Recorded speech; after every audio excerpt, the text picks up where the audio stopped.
November is Native American Heritage Month. According to the U.S. Census, Native Americans make up 2.5% of the U.S. population.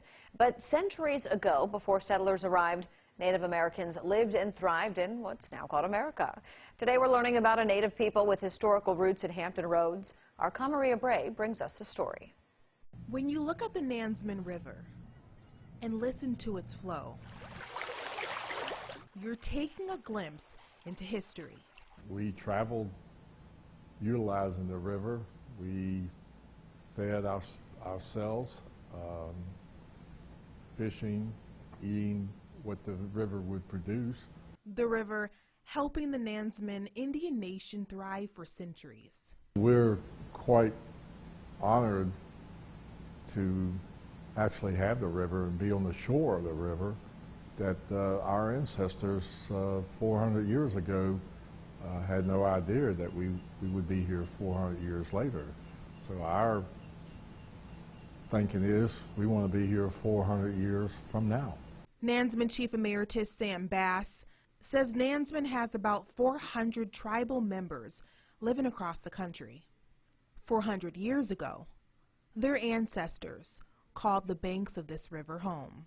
Nansemond means the fishing point. The river named Nansemond actually was named after the Nansemond tribe, not the other way around. And that's one reason why he's proud of his heritage. In the United States, there are 574 federally recognized Indian nations. In Virginia, there's 11 tribes. 7 are federally recognized. 50 years ago, it wasn't an open thing to admit that you're a Native American. I have a father and a grandfather who, yes, I knew we were Native American, but it wasn't something that they openly expressed because of what society, how they made you feel.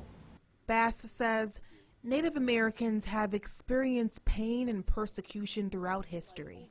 There was a time when there were no boundaries, and when the English, Spaniards came, they did not come to sing Kumbaya around the campfire.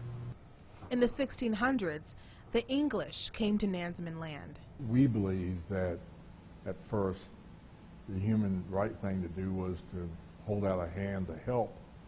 The colonists needed help on providing their own food and sustaining themselves. We feel that our ancestors did all they could to teach them, help them in those areas. He said Nansemond stored their food on Dumpling Island in Suffolk. We feel the colonists became and got hungry and were starving, so the colonists ended up going to that island and raiding and taking the food. And so that's how the skirmish started. There was violence, and the Nansemond were displaced from their land because of the conflict. But carrying the lessons from the past, Bass looks towards the future. Not holding hostile feelings, having hostile feelings because of mistreatment in the past, but is to pick yourself up and keep on going.